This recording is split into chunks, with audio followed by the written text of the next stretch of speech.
అందరికీ నమస్కారం.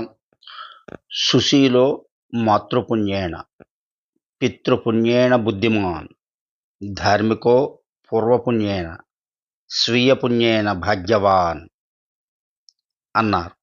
ఏ వ్యక్తి అయినా తల్లి చేసిన పుణ్యం వలన మంచి శీల సంపద, తండ్రి చేసిన పుణ్యం వలన బుద్ధిమంతుడు, తన వంశపూర్వీకులు చేసిన పుణ్యం వలన ధర్మాత్ముడు, తను చేసిన పుణ్యం వలన ధనవంతుడు అవుతాడు. ఒక కథ చెప్తాను, వినండి. ఒక యోగి ఒకనాడు ఒకరి చెప్పులు వేసుకున్న కారణాన మోక్షానికి వెళ్ళవలసిన వాడు ఈ రుణం ఉండిపోవడంతో ఒకరి ఎంట పుత్రుడై జన్మిస్తాడు. ఆ రుణానుబంధం తీర్చుకోవటానికి ఆ యోగి వెళ్ళి పుడతాడు.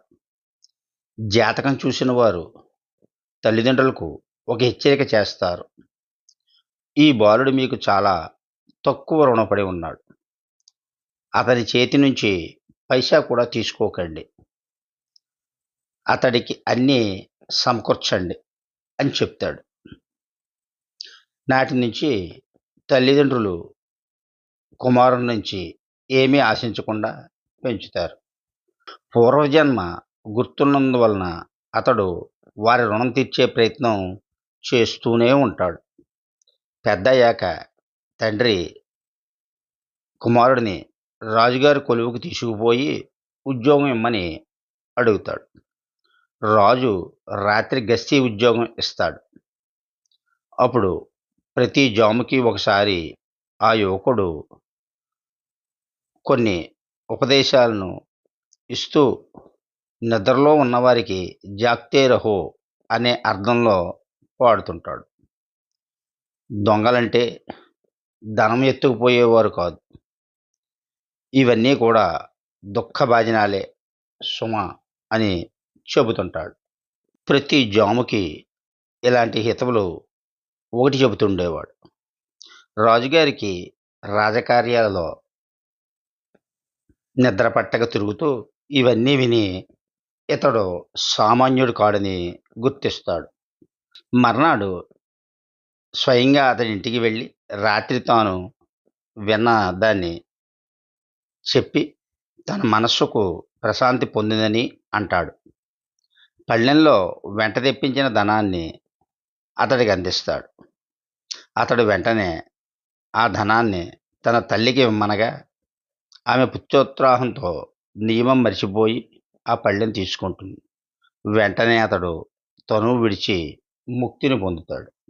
తల్లిదండ్రులు భోరును విలపిస్తారు. అప్పుడు రాజు ఆ కావలి సమయంలో అతను చెప్పిన ఉపదేశాలు వినిపించి ఓదారుస్తాడు.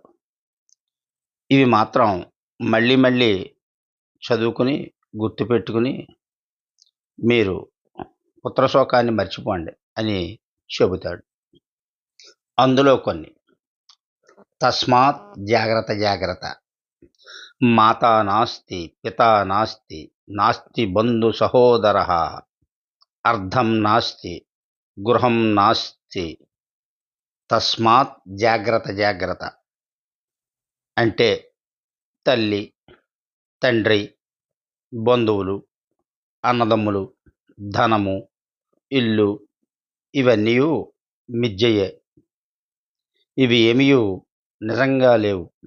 అందుచేత ఓ మానవుడా, సావధానుడివై ఉండుము. జన్మ దుఃఖం, జరా దుఃఖం, జాయా దుఃఖం, పునః పునః సంసార సాగరం దుఃఖం, తస్మాత్ జాగ్రత్త జాగ్రత్త. అంటే ఈ జన్మము, వృద్ధాప్యము, భార్య, సంసారము అన్నీ కూడా దుఃఖభరితములే.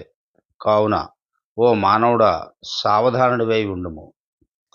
కామచ్చ క్రోధచ్చ లోభచ్చ దేహే తిష్టతి తస్కరాః జ్ఞానరత్నాయ పహరాయ, తస్మాత్ జాగ్రత్త జాగ్రత్త. కామము, క్రోధము, లోభము మొదలైన అరిషడ్వర్గములు మనలోని జ్ఞానమనెడు విలువైన రత్నములను దొంగిలించినట్లే మన దేహమునందు దాగియున్న దొంగలు. కావున ఓ మానవుడా సావధానుడివై ఉండుము. ఆశయ భజ్యతే జంతుః కర్మణా బహో చింతయా ఆయుక్షీణం నజానాతి తస్మాత్ జాగ్రత్త జాగ్రత్త. ఈ మనుష్యులు ఎల్లప్పుడూ ఏదియో చేయవలెనను ఆశతోనే జీవింతురు, కాని తరిగిపోవుచున్న జీవితకాలమును గుర్తింపరు. కావున ఓ మానవుడా సావధానుడివై ఉండుము. ఆశయ భజ్యతే లోకః కర్మణా బహుచింతయా ఆయుక్షీణం నజానాతి తస్మాత్ జాగ్రత్త జాగ్రత్త.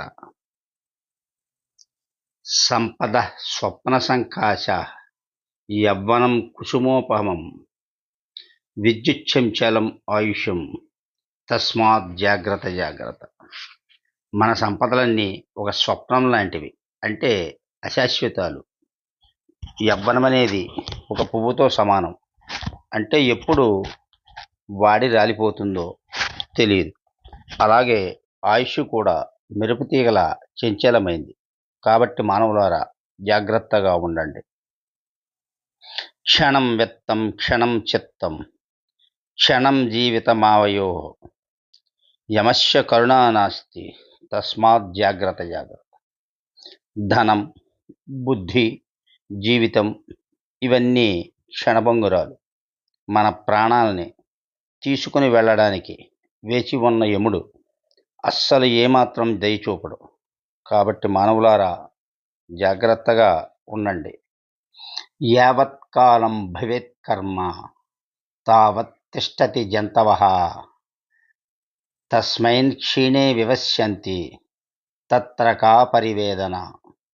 ఈ చరాచర సృష్టిలో తమ కర్మబంధం ఎంతవరకో అంతవరకే ఈ ప్రాణులు జీవిస్తాయి. ఆ కర్మబంధం వీడగానే మరణం తప్పదు. జనన మరణాలు జీవుని ధర్మం. ఇందుకు దుఃఖించడం ఎందులకు?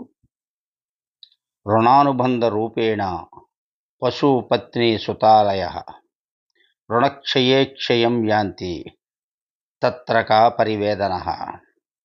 గత జన్మ రుణానుబంధం ఉన్నంత వరకే భార్య, పిల్లలు, ఇల్లు, పశువులు మనతో ఉంటాయి.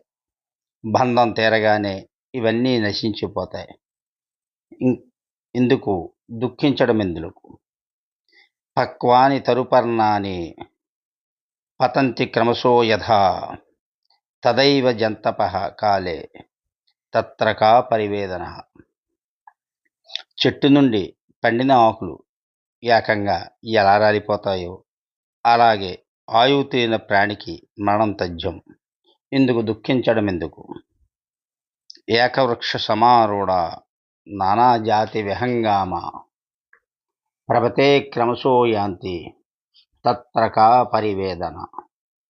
చీకటి పడుతుండగానే ఎన్నో రకాల జాతుల పక్షులు ఒకే వృక్షాన్ని చేరతాయి. చీకటి పడగానే ఆ వృక్షంపైనే విశ్రమిస్తాయి. తూర్పు తెల్లవారగానే ఆ పక్షులన్నీ వృక్షాన్ని విడిచిపెట్టి తమ తమ ఆహార సంపాదనకై ఎక్కడెక్కడికో వెళ్ళిపోతాయి. అలాగే కాలమాసన్నమైనప్పుడు బంధువులతో కూడిన మనిషి కూడా తన శరీరాన్ని, ఇంటిని, బంధువులను విడిచి వెళ్ళిపోతాడు. ఇందుకు దుఃఖించడం ఎందుకు?